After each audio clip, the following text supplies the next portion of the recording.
Bismillahirrahmanirrahim.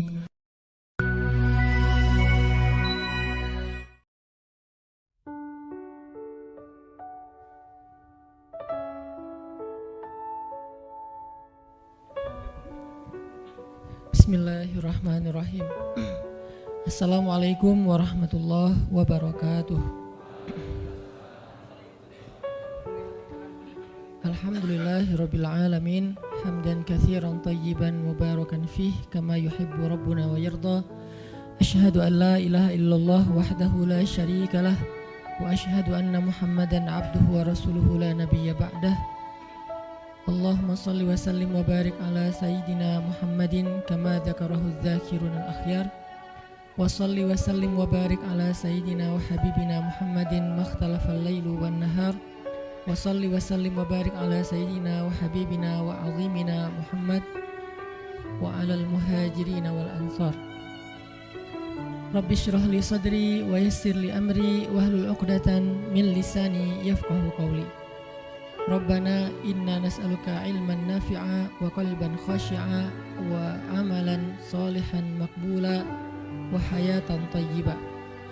Rabbana ilaika aslamna wa bika amanna wa alaika tawakkalna wa ilaika anabna wa bika khasamna na'udzu bi'izzatika an tudillana antal hayyul ladzi la yamut wal insu wal jinnu yamutun wa ba'd. Teman-teman semuanya yang dirahmati Allah Subhanahu wa taala, malam ini kita bisa duduk lagi di Markas Pemuda Hijrah. Ahlan wa sahlan bikum. Selamat datang buat semua anak muda Bandung. Mudah-mudahan Bandung ini menjadi salah satu di antara mercusuar dakwah di seluruh Indonesia.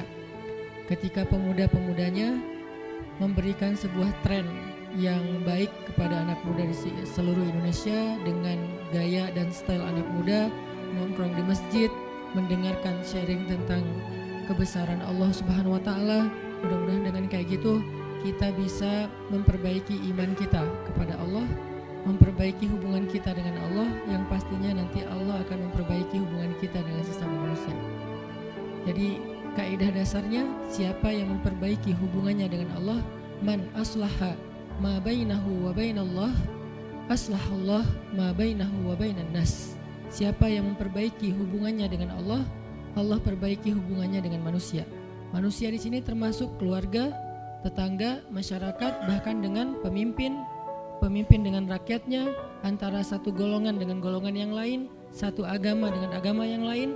Itu semuanya diawali dengan islah ma bainana wa bainallah, memperbaiki urusan antara kita dengan Allah Subhanahu wa taala. Jadi ketika anak muda secara tren mulai berbondong-bondong datang ke rumah Allah untuk balikan sama Allah, maka Allah Subhanahu wa taala akan memperbaiki juga urusan mereka di kantornya, di kampusnya, di sekolahnya, di gedung dewannya, di istananya, dan seterusnya dan seterusnya. Dimulai dari kita balikan dulu kepada Allah Subhanahu wa taala setelah selama ini kita mutusin Allah tanpa kita sadari. Selama ini kita cuekin Allah tanpa kita sadari. Selama ini kita anggap Allah bukan prioritas dalam hidup kita tanpa kita sadari. Sehingga dengan tren anak muda mulai datang lagi ke rumah Allah, sujud sejajar antara kepalanya dengan kakinya, dan beristighfar ngajak Allah untuk balikan dalam kebaikan-kebaikan, maka Allah itu Maha Pengampun lagi Maha Penyayang. Teman-teman semuanya, malam ini kita sharing tentang diam. Benar gak sih? Benar ya? Tentang diam. Dan saya gak mau ngebahas dari sisi fikih hukum diam. Terus nanti ada juga yang bertanya tentang hukum puasa diam, puasa gak ngomong, dan seterusnya. Karena memang dakwah saya agak sedikit menghindari perdebatan fikih. Kita akan coba renungkan beberapa kisah tentang diam yang ada di dalam Al-Quran. Setidaknya ada 4 apa 5 gitu kisah tentang amazingnya diam itu di dalam Al-Quran. Yang menurut saya nih, setelah saya coba tadabbur beberapa ayat tentang kisah diam ini dalam Al-Quran, ternyata sama, poinnya tuh sama di antara semua kisah, bahwa diam kalau kita lakukan itu tepat dan kita punya alasan yang jelas, maka diam itu akan menjadi jalan lahirnya keajaiban dalam hidup kita. Jadi jalan munculnya keajaiban dalam hidup kita. Banyak orang yang berbicara untuk membela diri, padahal kalau dia diam, Allah yang bela dia. Kita ngebela diri kadang-kadang gak ngaruh, karena pembelaan diri kita tuh dianggap subjektif. Tapi kalau Allah yang bela dia, Allah punya banyak cara dan Allah menggenggam hati manusia.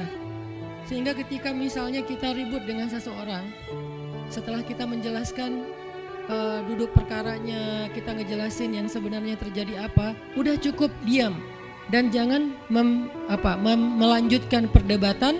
Kenapa? Biar nanti sisanya Allah yang akan beresin. Nah, ini butuh apa untuk bisa kayak gini nih? Butuh iman. Karena kalau kita imannya lemah, kita kayak agak meragukan Allah bakal ngebelain kita, padahal kita dalam posisi yang benar, mungkin kita akan terus-terusan bela diri. Kita akan tulis panjang sampai di scroll, kita akan narasi dengan kata-kata, kita akan berdebat, kita akan kerahkan semua teman-teman yang bisa ngebelain kita akan cari semua argumen, kita akan cari semua kesalahan dia dibalikin. Semua cara ini adalah cara orang untuk membela diri dengan cara berucap. Ternyata di Al-Quran Allah pernah menceritakan kepada kita cara membela diri dengan diam. Bahkan kadang-kadang ketika kita membela diri dengan berucap, justru Allah menjauhkan dirinya dari kita. Allah pergi. Kenapa Allah pergi dari kita, berpaling dari kita? Karena saat kita membela diri dengan berucap, dengan ngomong, dengan broadcast, dengan komen, dengan bikin caption dan seterusnya, kadang-kadang di dalam kata-kata kita itu ada hal yang justru gak benar. Ada yang bohong terpaksa gitu. Akhirnya gara-gara pengen bela diri kita jadi bohong. Gara-gara pengen bela diri kita jadi cari-cari kesalahan orang lain. Gara-gara pengen bela diri kita jadi buka aib. Gara-gara pengen bela diri kita jadi melebih-lebihkan sesuatu yang harusnya gak kayak gitu. Artinya justru karena kita berucap, karena kita ngomong malah jadi salah. Akhirnya orang gak respect, Allah lebih gak respect lagi. Sehingga malam ini kita pengen belajar tentang gimana cara menjemput keajaiban ketika kita punya masalah dengan seseorang lewat diam. Mungkin teman-teman sering mendengar hadis yang disampaikan oleh para penceramah, para ustadz. Hanya mungkin malam ini kita akan lebih banyak ngambil contoh. Karena saya pikir narasi-narasi ideal berupa ayat dan hadis udah banyak yang menyampaikan. Tapi membawanya dalam contoh konkret daily kehidupan kita itu mungkin gak semua orang aware, karena emang kehidupan orang beda-beda. Apalagi misalnya seorang ustadz yang mungkin jarang main sosmed, dia nggak tahu masalah di sosmed itu apa. Seolah-olah sosmed itu bukan realitas hidup. Padahal kita tahu anak muda Indonesia main sosmed sehari nggak kurang dari 6 jam. Berarti ada 6 jam realitas kehidupan kita yang jarang dibahas dan dibimbing dengan bimbingan agama Allah, Al-Quran dan hadis. Kenapa? Karena realitas ini kurang difahami oleh sebagian guru-guru, oleh sebagian ulama yang mereka emang agak gak terlalu akrab dengan sosmed. Mereka gak akrab dengan yang namanya Instagram, YouTube, Twitter, Line apalagi. Karena Line ini anak mudanya mungkin ABG banget kan. Jadi agak-agak kurang akrab. Kalaupun mereka pakai itu hanya karena soleh banget kali ya. Karena soleh banget jadi mereka pakainya sebatas sekedar share ceramah doang. Jadi gak main. Bukan pemain sosmed lah, sekedar menggunakan sosmed sebagai media panggung ceramah. Udah share, itu juga kadang-kadang yang nge-share-nya admin. Jadi nggak ngulik gimana cara itu kurang ngulik. Padahal realitas sosmed itu udah jadi realitas daily kehidupan kita. 6 jam kita ada di sosmed dan 6 jam itu tetap waktu yang akan dihisap oleh Allah. Bukankah selain harta, selain tenaga, selain amal, waktu juga akan dihisap? Maka waktu kita 6 jam itu apakah tidak ada hubungannya dengan agama? Ada banget. Sehingga saya mencoba untuk semampu saya bareng dengan kita semuanya belajar. Bisa nggak ya kita jadi smart netizen? Atau dalam kehidupan sehari-hari bisa jadi smart citizen dengan sikap diam. Gimana sikap diam citizen, smart citizennya? Lagi di jalan, ketika orang lain mungkin bikin kita bete, bikin kita emosi, bisa nggak kita diam? Di rumah ketika kita berselisih dengan pasangan, bisa nggak kita diam? Di kos-kosan ketika kita digedor-gedor terus minta uang kos-kosan sama bu kos, bisa nggak kita? Salah itu mah ngumpet ya? Salah contohnya. Ya gitulah pokoknya. Jadi kita akan coba bahas diam ini dari angle daily kehidupan kita, karena saya lebih suka kayak gitu biar langsung praktis bisa dipakai. Memang hadis-hadisnya banyak. Salah satu yang paling terkenal, man kana yu'minu billahi wal yaumil akhir falyakul khairan aw liyasmut. Cuman contohnya doang yang beda-beda. Narasinya sama, kontennya sama. Cuman contohnya beda tergantung angle seorang ustadz dan wawasan kehidupan yang dia jalanin. Dia hidupnya sebagai apa? Kalau hidupnya sebagai seorang ustadz yang ada di dalam masjid, mungkin ya contoh-contohnya adalah tentang di dalam masjid, tentang bergaul sesama ustadz, dengan aktivis manggilnya akhi ukhti. Tapi kalau dia kehidupannya main, berarti dia akan ngambil contoh tentang main, gimana kita biar tetap bisa soleh walaupun kita lagi main dan seterusnya. Tapi narasinya sama, man kana yu'minu billahi wal yaumil akhir falyakul khairan aw liyasmut. Atau nanti cerita yang lain kata Nabi, yang paling banyak memasukkan orang ke dalam api neraka dua. Satu lisannya, kedua kemaluannya. Ini dua hal yang paling sering menyebabkan orang masuk neraka. Kalau kemaluannya kita tahu artinya dia hawa nafsu, syahwat. Kalau lisan ini ngomong, justru gara-gara kita ngomong banyak, kadang itu jadi kayak pemberat timbangan keburukan kita dan itu tuh rugi gitu. Makanya kita perlu belajar, bukan saya ngajak kita, kita diam aja seharian. Kayaknya agak kurang fair juga ya. Dan saya juga nggak diam seharian. Susah kalau untuk diam seharian, apalagi sama keluarga, kan kita butuh ngobrol sama temen. Ya serealistis mungkin dan senatural mungkin. Cuman kalau lagi ada kasus, bisa nggak nih kita diam? Terutama kalau lagi ada kasus. Terutama kalau lagi ada masalah. Dan saya yakin kita tuh pasti sering punya masalah dengan seseorang. Gimana caranya kita diam? Gimana cara Nabi diam ketika diomelin oleh Aisyah radhiyallahu anha? Ngomel, diam. Aisyah ngomel kepada Nabi, nggak menceritakan aib orang lain, nggak mencela, cuman ngomel karena lagi cemburu. Nabi diam. Beres Nabi diam, baru Nabi nanya, udahan Aisyah? Udahan. Terus Aisyah mau apa? Udah. Jadi nggak didebat sama Nabi. Padahal Nabi kalau mau mendebat, hadisnya banyak banget. Tinggal sesungguhnya saya bersabda, kan beres ya. Udah selesai. Tapi kok Nabi nggak pakai hadis? Kok malah kita yang pakai hadis Nabi untuk mendebat? Sementara Nabi pemilik hadis nggak pakai hadis buat berdebat.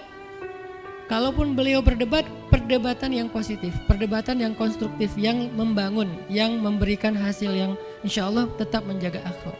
Itu yang disebut dengan wajadilhum billati hiya ahsan. Tapi kalau dengan keluarga, Nabi itu nggak suka debat. Istrinya ngambek, istrinya rame-rame nggak mau nggak mau ngomong sama Nabi, ya udah Nabi di mihrab ngomong aja sama Allah sama Jibril. Ternyata lebih dahsyat lagi. Ketika Nabi di mihrab ngomong sama Allah dan Jibril doang, akhirnya istri-istrinya lebih dari seminggu ngerasa kayak, nasib kita gimana ya, kok Nabi udah gak mau ngomong sama kita lagi, kok kita digantung gini gitu kan ya. Akhirnya turunlah ayat Al-Quran yang menegur istri-istri Nabi gara-gara perilaku mereka kepada Nabi. Ini menunjukkan bahwa ayat-ayat tentang diam itu menjadi solusi itu luar biasa loh. Dan saya pengen malam ini sebagai motivator, katanya sebagai motivator saya pengen memotivasi kita supaya kita percaya diam itu solusi. Diam itu keajaiban. Nggak usah komen itu ternyata, nggak nge-reply komen head itu ternyata bagus. Nggak usah terlibat dalam perdebatan di sosmed, itu tuh bagus banget. Saya hari ini tadi sore posting tentang update berita di Palestina. Ada seorang perempuan yang ditembak di perbatasan sama orang Israel. Kenapa saya turn off si komennya? Karena saya tahu ini akan mengundang emosi. Jadi takutnya malah kemana-mana kan. Jadi ngomong politik, jadi ngomong apa, mending di turn off aja deh. Tapi kalau yang lagi saya dibully, saya biasanya nggak nge-turn off. Yang di turn off tuh hal-hal yang sifatnya memunculkan polemik yang semakin melebar. jadi kurang produktif. Akhirnya kita offin dulu komennya. Tapi saya tetap pengen share itu biar orang update berita dari sana tuh lagi apa. Dan mudah-mudahan saya berharap itu di repost orang banyak, akhirnya jadi minimal membangun awareness masyarakat dunia bahwa Palestina itu layak untuk merdeka. Dari dulu udah layak untuk merdeka sejak mereka dijajah oleh Israel. Itu aja doang sih kampanyenya. Tapi saya nggak mau kampanyenya melebar kemana-mana sehingga di offin dulu aja komennya. Kenapa? Off komen itu kadang-kadang bagian dari diam baik. Ngapain juga kita ladenin komen yang macam-macam, walaupun mungkin komennya itu ada yang kita berpihak sama dia, sepaham dengan dia, ada yang beda, tapi tetap aja saya lihat kadang-kadang komen itu berlebihan, sampai muncul kalimat-kalimat mencela, sampai marah-marah, sampai caps lock tanda seru kan ya. Ini kan nggak nyaman lagi kan kalau udah kayak gini, mending diam. Nah di sini kita pengen belajar, diam itu ternyata ajaib. Diam itu ternyata benar-benar kata orang emas. Diam itu ternyata solusi. Diam itu ternyata pembelaan diri yang paling efektif. Kalau selama ini kita masih percaya membela diri yang paling efektif ngomong. Membela diri yang paling efektif itu bikin postingan. Membela diri yang paling efektif itu bikin caption yang bagus. Membela diri yang paling efektif itu komen. Membela diri yang paling efektif itu minta pembelaan dari manusia. Ternyata mungkin itu benar, tapi ada yang lebih efektif lagi. Membela diri dengan diam. Dan gimana cara membela diri dengan diam sampai mendatangkan keajaiban, itu yang akan kita coba renungkan malam ini. Oke, yang pertama kita akan baca kisah diam di surat Maryam, surat favorit saya. Coba teman-teman buka surat Maryam, surat 19. Di dalam surat ini ada 2 adegan diam. Pertama, adegan diamnya Nabi Zakaria. Yang kedua, adegan diamnya Maryam. Surat 19, surat Maryam, ayat 10.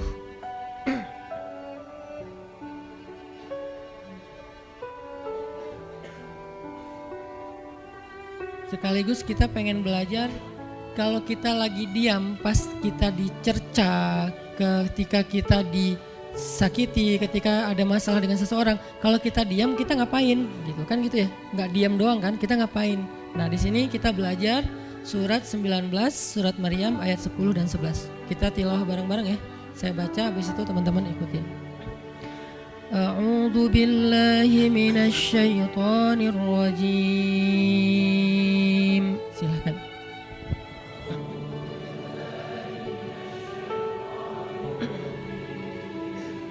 Bismillahirrahmanirrahim.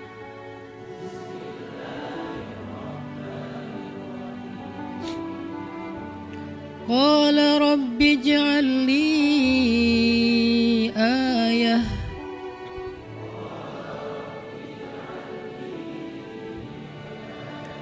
Qala ayatuka alla tukalliman nasa thalatha layalin sawiyya.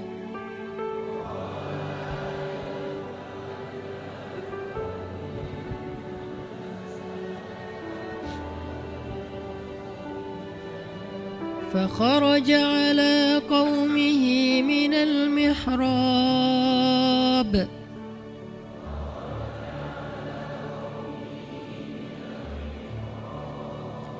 فأوحى إليهم أن سبحوا بكرة وعشيا.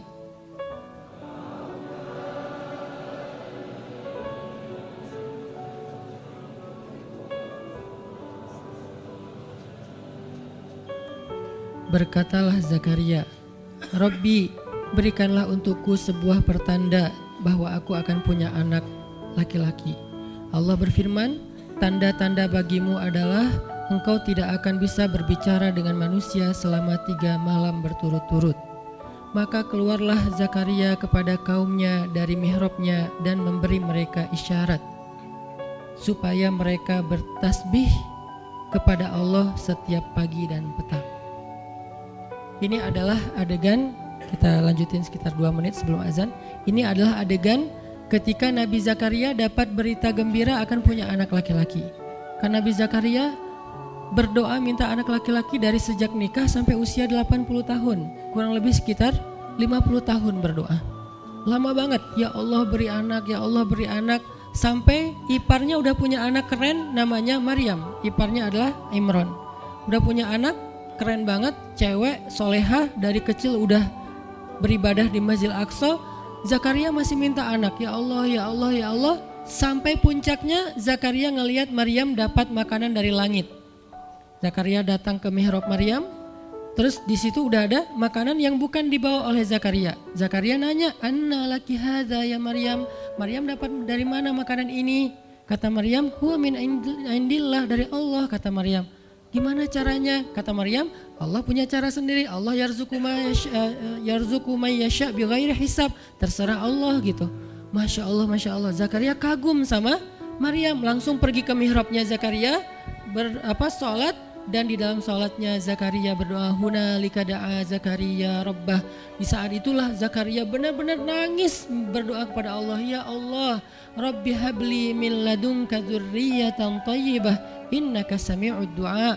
Ya Allah, beri saya anak seperti dia, seperti Maryam. Engkau maha mengijabah doa dan saya enggak pernah berputus asa meminta kepadamu. Udah 50 tahun lebih.